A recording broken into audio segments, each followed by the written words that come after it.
जी दोस्तों, मैं इस लेक्चर में बात करूंगा जालियांवाला बाग, खिलाफत आंदोलन और सविनय अवज्ञा आंदोलन की। मैं इन तीन टॉपिक को आज इस वीडियो के माध्यम से कवर करूंगा। तो जालियांवाला बाग शुरू करने से पहले मैंने रॉलेट एक्ट के बारे में पढ़ा है। जो एनसीईआरटी के कुछ फैक्ट्स हैं मैं उस पर चर्चा करूंगा अभी तुरंत आपके सामने ही। आप देखिएगा क्या था कि जब 1914 से 18 के जो युद्ध चल रहे थे, विश्व युद्ध चल रहा था, उस दौरान अंग्रेज ने प्रेस पर सेंसरशिप लगा दिया था और उसमें भारतीयों को बिना मुकदमे हिरासत में रखने की अनुमति दी गई थी, जिसमें और जो ये कानून था इसे रॉलेट एक्ट कानून के नाम से जानते हैं, जिसकी अध्यक्षता रॉलेट ने किया था। इन्हीं को गांधी जी ने इसका विरोध किया था और देशव्यापी हड़ताल किया था। इसी देशव्यापी हड़ताल में पंजाब एक क्षेत्र है जहाँ ज़्यादा व्यापक हो गया था। चूँकि ये रॉलेट सत्याग्रह ब्रिटिश सरकार के खिलाफ पहला अखिल भारतीय संघर्ष था, जो लेकिन यह क्या था, केवल और केवल शहरों तक ही सीमित था। मैं रॉलेट एक्ट के बारे में ज़्यादा न जाते हुए मैं एक बैकग्राउंड देने का प्रयास किया हूँ कि आखिर जालियांवाला बाग क्यों हुआ था। तो पंजाब की घटना थी। पंजाब की जो घटना हुई तो हुआ क्या कि 9 अप्रैल का डेट था और दो व्यक्ति, डॉक्टर सतपाल और डॉक्टर सैफुद्दीन किचलू, इन दोनों को गिरफ्तार कर लिया जाता है। जब इन दोनों को गिरफ्तार कर लिया जाता है तो 10 अप्रैल को इनकी गिरफ्तारी के विरोध में एक प्रदर्शन होता है और इस भीड़ पर गोलीबारी जो होती है और गोलियां चला दी जाती है और भीड़ को बहुत बुरी तरह से पीटा जाता है सड़कों पर। तो एक जो भी कांग्रेसी नेता थे उन सब ने एक सभा आयोजन करने का प्रस्ताव रखा और ये सभा उन्होंने जालियांवाला बाग में रखने का प्रस्ताव रखा, क्योंकि जालियांवाला बाग थोड़ा बड़ा था और ये 3 तरफ से दीवार से घिरे हुए तो एक तरफ जाने का रास्ता था। और वो दिन बैसाखी का दिन आता है। उस दिन बैसाखी का दिन था और अमृतसर में एक सभा का आयोजन किया गया और उस समय पंजाब के lieutenant governor Michael O'Dwyer थे। तो जब क्या हुआ कि बिना अनुमति दिए ही जनरल ओ डायर ने इन भीड़ पर गोलियां चला दी। जब भीड़ पर गोलियां चला दी तो 1000 लोग मारे गए और वो दिन था 13 अप्रैल 1919 का और कई निर्दोष व्यक्ति निहत्थे मारे गए। इसी हत्याकांड को जालियांवाला बाग हत्याकांड कहते हैं, क्योंकि यह हत्याकांड जालियांवाला बाग में हुई थी। जब 1000 लोग मारे गए और आंदोलन और उग्र हो गई, सड़कें जाम हो गई, कई जगह आंदोलन होने लगे, देशव्यापी आंदोलन हो गया। तो फिर एक जांच कमेटी बैठाया गया और इस जांच कमेटी जो है वो हंटर की अध्यक्षता में किया गया और इस कमेटी का नाम हंटर कमेटी रखा गया और कांग्रेस भी इस समिति में भाग लिए, जिसके अध्यक्ष मदन मोहन मालवीय को बनाया गया। तो मैं अब दोनों की बात करता हूँ। तो ये जो हंटर कमेटी था जिन्होंने अंग्रेज बनाया था, इसमें ये 8 सदस्य अंग्रेजी सरकार बनाए थे। इसमें 8 सदस्य था, 5 अंग्रेज और 3 भारतीय थे। 3 भारतीय था, जिसमें से 5 में आपको नाम याद रखना है, रस्किन, राइस, बरो, स्मिथ और एक हंटर। तो 4 हो गए, 1 2 3 4 और एक हंटर, यानी 5। तो 5 अंग्रेज और 3 भारतीय। 3 भारतीय में कौन था? तो 3 भारतीय में था शीतलवाड़ा और सुल्तान अहमद और जगत नारायण। आपको ध्यान रखना है, चमनलाल शीतलवाड़। तो CSS, जैसे CSK अपना धोनी का टीम है, ऐसे CSJ आपको याद रखना है, जैसे जगत नारायण। ये जो कांग्रेस की जो समिति थी उसके अध्यक्ष मदन मोहन मालवीय थे और इसके सदस्य मोतीलाल नेहरू, महात्मा गांधी, CR दास और तैयब जी और जायकर इसके सदस्य थे। लेकिन जो जांच समिति का जो प्रारूप तैयार तो गांधी जी को इसको लिखने की जिम्मेदारी दी जाती है। जब ये जांच समिति हुआ तो क्या हुआ था कि जो सरकार चाह रही थी कि गोलियां चल चुकी थी और उन्होंने क्या कहा, सरकार क्या कहा, डायर को, जनरल और डायर को बचाने का पूरा प्रयास कर रहा था। इसके लिए उन्होंने क्या क्या किया था कि जो हंटर कमेटी की रिपोर्ट थी वो 1920 में आई थी, और उससे पहले उन्होंने इंडिमिनिटी बिल पास कर दिया और जनरल आर डायर को बचा लिया। उसको सजा के रूप में केवल बर्खास्त किया गया, और उन्होंने, और सरकार ने क्या कहा कि ये भूल हो गई थी उनसे, उनका उनका निर्णय लेने की भूल थी। उन्होंने उसको हत्या नहीं माना, उसको बोला कि उसका निर्णय का भूल था। और ब्रिटिश हाउस ऑफ कॉमन्स में जनरल आर डायर की बहुत प्रशंसा होती है, और जनरल आर डायर को ब्रिटिश साम्राज्य का शेर कहा गया, जो ब्रिटिश साम्राज्य का शेर कहा गया। और उसे ऑनर ऑफ स्वॉर्ड की मानद से 20,000 पाउंड रुपये की धनराशि भी दी गई। इन्हीं सबको वहाँ के अखबार मॉर्निंग पोस्ट लिखते हैं, और इससे उन्होंने 30,000 पाउंड कमाया। जनरल डायर की हत्या 1927 में हो जाती है और लकवे से उसकी मृत्यु हो जाती है। उसी के को एक रविन्द्रनाथ टैगोर, उन्होंने क्या किया, जब ये निर्मम हत्या हुई तो उसके विरोध में उन्होंने अपनी उपाधि त्याग दिया। उन्होंने नाइटहुड की उपाधि यानी सर की उपाधि त्याग दी।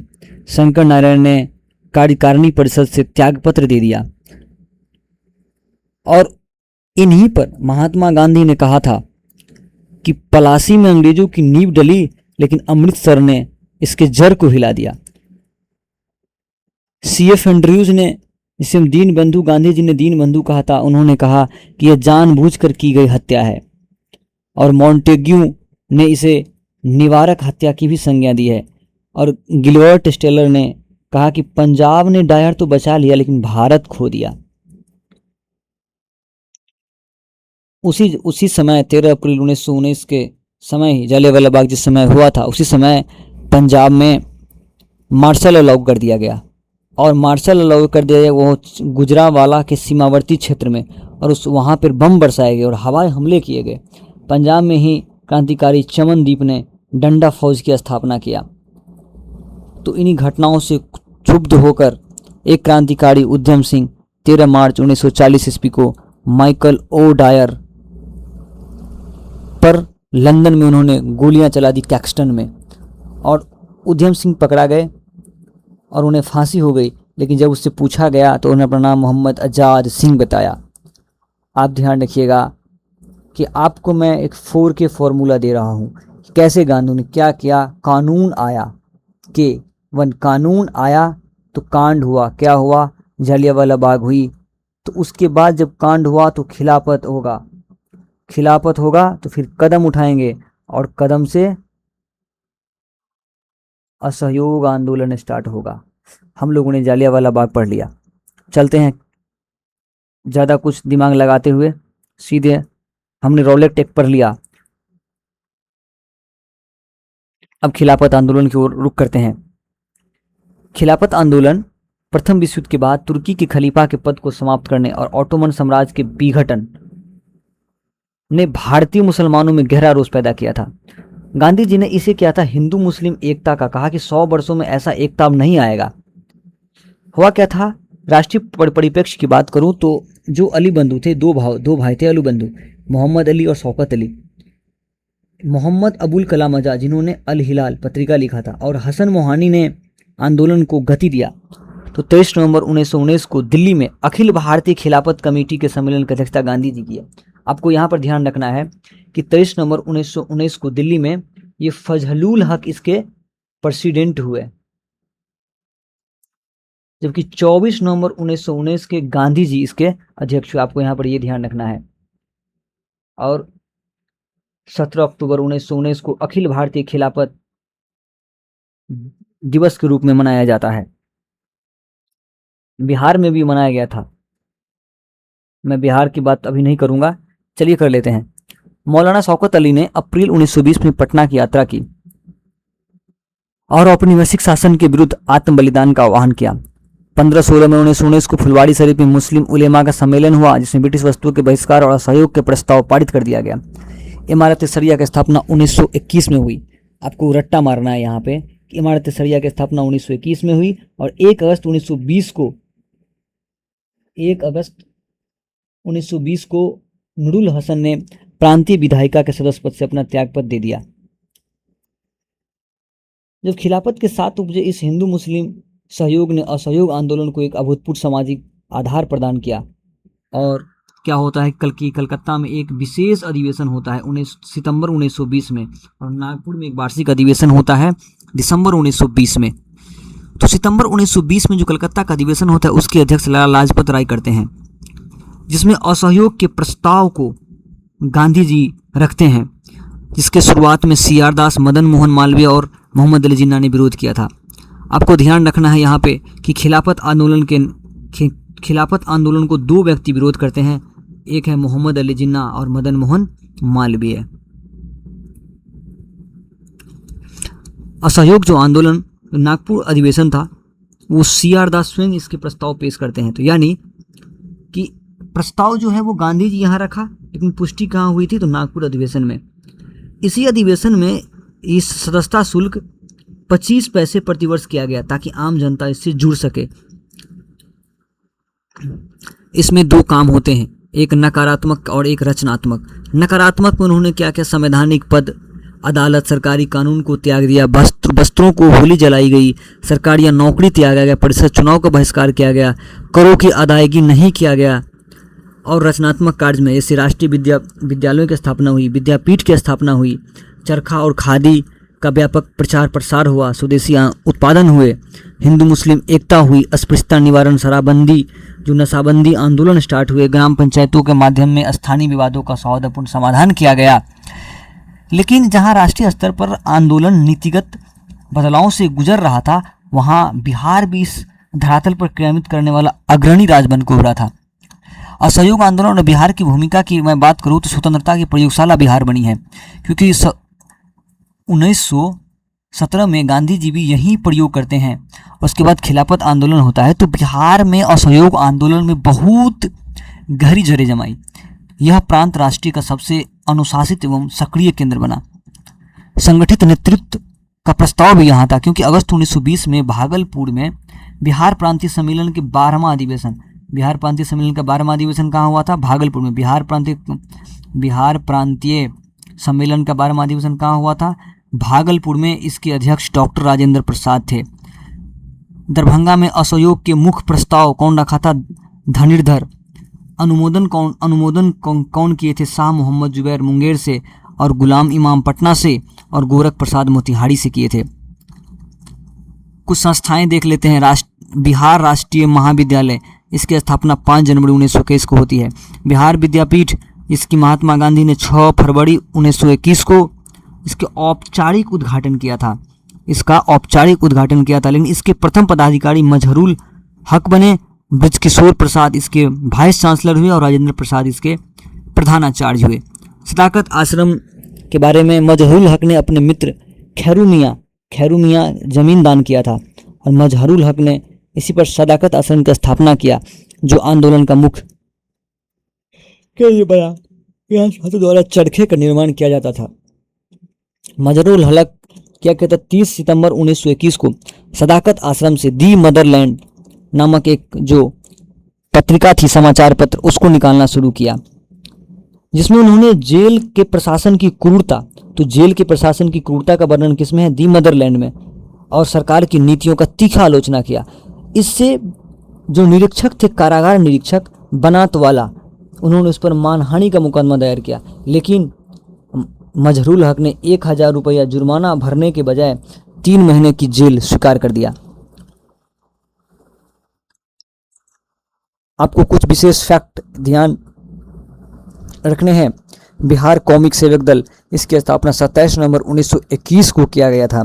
प्रिंस ऑफ वेल्स का विरोध, चूंकि प्रिंस ऑफ वेल्स क्या था, 17 नवंबर 1921 को प्रिंस वेल का भारत आगमन होता है, और इसके आगमन में उसके खूब विरोध होते हैं आगमन का, और हड़ताल का आयोजन किया जाता है। इसमें पटना में अछूता नहीं था, और पटना में 22 दिसंबर 1921 को इसका आगमन से पहले हड़ताल होती है, और हजारीबाग में इस हड़ताल का नेतृत्व करते हैं सरला देवी।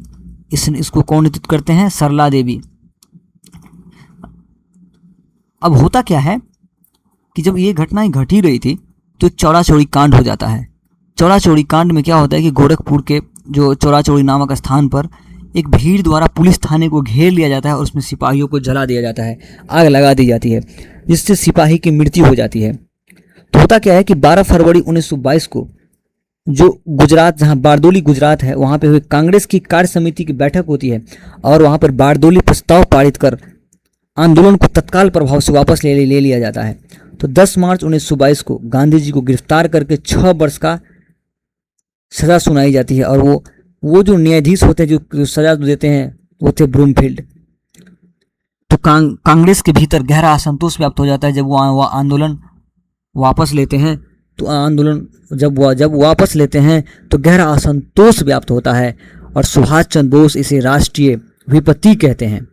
जवाहरलाल नेहरू, मोतीलाल नेहरू, CR दास इसको निर्णय की आलोचना करते हैं। इसके निर्णय को डॉक्टर BS मुंजे ने अखिल भारतीय राष्ट्रीय कांग्रेस कमेटी में गांधी के खिलाफ निंदा प्रस्ताव रखते हैं। तो कौन निंदा प्रस्ताव रखते हैं? BS मुंजे। रविन्द्रनाथ टैगोर ने विदेशी वस्तु को जलाने को निष्ठुर बर्बादी कहा है।